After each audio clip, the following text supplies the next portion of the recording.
Assalamualaikum warahmatullahi wabarakatuh. Di sini saya akan mempresentasikan mata kuliah mikrobiologi akuatik, di mana judul makalah saya pada hari ini yaitu Pakan Alami Mikrobiologi Mikroalga. Oleh saya sendiri yaitu Aminah dengan NIM 19207273200003. Langsung saja, pakan alami mikroalga. Di sini ada pendahuluan. Pendahuluan sendiri yaitu adalah ada gambar mikroalga. Mikroalga merupakan kelompok tumbuhan berukuran remik atau berukuran sel yang sangat kecil, memiliki koloni yang hidup di seluruh wilayah perairan, baik perairan tawar maupun perairan laut. Mikroalga biasanya disebut dengan fitoplankton. Pada pendahuluan ini ada siklus mikroalga di perairan. Siklus mikroalga di perairan umumnya yaitu merupakan suatu faktor penting dan merupakan siklus yang sangat penting di suatu perairan, di mana mikroalga memiliki kelimpahan di alam yang begitu luas, sepenuhnya dimanfaatkan oleh manusia, salah satunya sebagai pakan alami, yaitu pakan alami dalam bidang aquaculture. Selanjutnya, di sini ada rumusan masalah. Pada makalah ini mengangkat tentang 4 rumusan masalah, yaitu pertama, apa yang dimaksud dengan mikroalga. Selanjutnya ada penggunaan mikroalga untuk zooplankton, tentang bagaimana cara budidaya mikroalga dan apa yang terjadi apabila blooming mikroalga di suatu perairan. Tujuan, tentunya pada tujuan kali ini yaitu menjawab dari rumusan masalah yang telah ada. Selanjutnya ada metode penelitian. Metode yang saya gunakan pada makalah ini adalah metode pengumpulan data sekunder, di mana data-data ini saya dapat dari jurnal-jurnal internasional yang telah diteliti terlebih dahulu. Di sini ada diagram alir makalah terdiri dari 4, di mana pertama tentang pengertian mikroalga, selanjutnya ada penggunaan mikroalga untuk memperkaya zooplankton, selanjutnya ada siklus budidaya mikroalga, dan dampak blooming mikroalga. Selanjutnya ada hasil dan pembahasan tentang makalah yang saya angkat. Pertama tentang pengertian mikroalga. Mikroalga adalah keanekaragaman hayati yang sangat besar, yaitu sekitar 40.000 yang telah memiliki divisi sendiri-sendiri, di mana mikroalga yang darinya 40.000 itu dibagi menjadi 10 divisi, dan 8 di antara mereka telah merupakan bentuk dari uniseluler. Dari 8 divisi, 6 telah digunakan sebagai pakan alami untuk budidaya ikan. Artinya di sini mikroalga merupakan suatu mikrobiologi yang dapat digunakan, yang sangat berguna bagi aquaculture.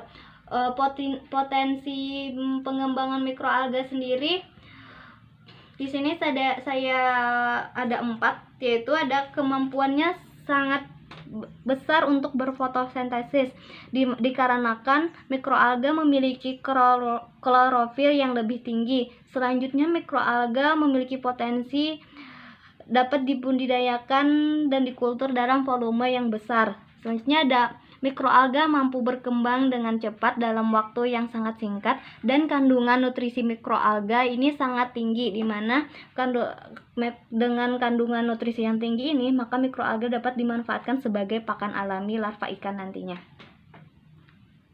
Selanjutnya di sini ada contoh jenis-jenis mikroalga dapat dilihat. Ada 12 jenis mikroalga yang telah dilihat dalam mikroskop dan difoto. Di sini selanjutnya ada penggunaan mikroalga. Penggunaan mikroalga ini untuk zooplankton kenapa digunakan? Karena mikroalga ini kaya akan nutrisi berupa pupa. Seperti mikroalga yang kaya akan pupa adalah Paplopa sp dan Isocysis sp telah berhasil diberikan kepada zooplankton.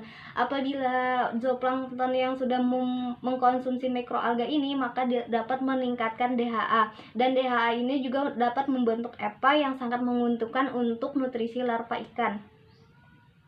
Selanjutnya ada Pigmen di dalam mikroalga ini sangat bermanfaat bagi zooplankton karena memiliki gizi yang sangat tinggi, bahwa pigmen dominan dalam suatu mikroalga ini adalah berupa liotin dan aksestin. Sedangkan untuk artemia sendiri, pigmen yang dimanfaatkan dalam tubuh mikroalga yaitu satasintin.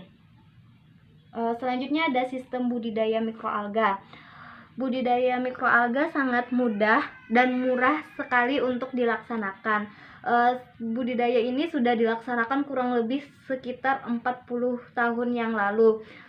Beberapa spesies budidaya mikroalga berupa chlorella dan spirulina untuk yang digunakan untuk pakan ikan dan kesehatan ikan.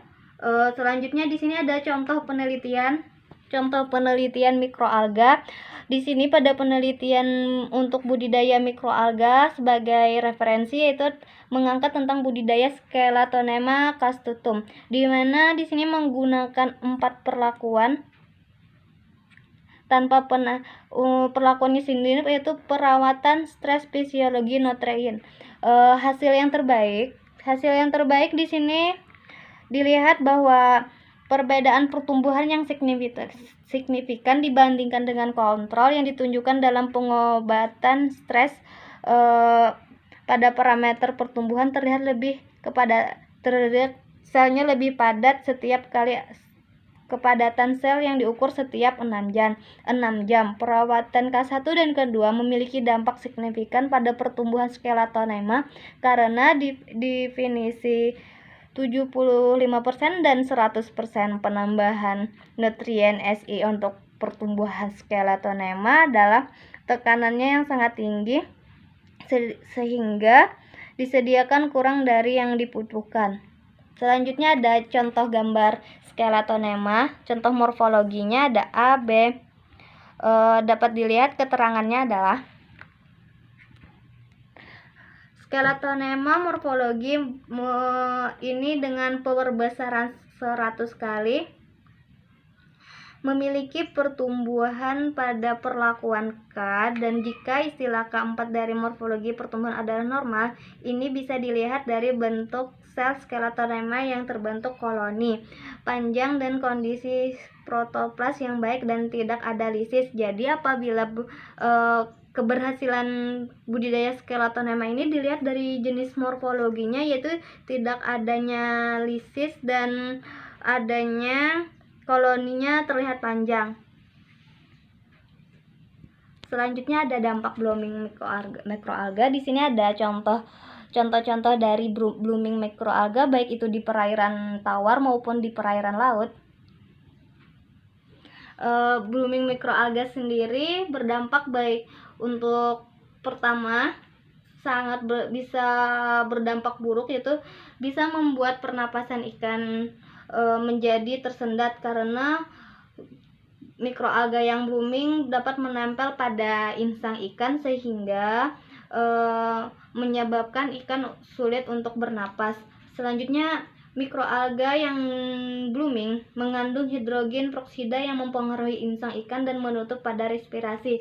Artinya, dengan terlalu padatnya mikroalga di perairan sangat mengganggu untuk respirasi ikan. Dan selain itu, blooming mikroalga juga mengakibatkan penurunan produktivitas perairan dan kematian pada ikan. Terakhir ada kesimpulannya pada makalah saya pada hari ini, yaitu mikroalga merupakan keanekaragaman hayati yang sangat besar, di mana sekitar 40.000 telah dijelaskan dan dianalisis. Mikroalga dibagi menjadi 10 divisi dan 8 dari mereka adalah bentuknya uniseluler. Selanjutnya mikroalga memiliki peranan penting bagi budidaya, juga sarana untuk memperkaya nutrisi zooplankton yang nantinya akan diberikan sebagai pakan larva ikan yang kaya akan pupa, eva, dan DHA.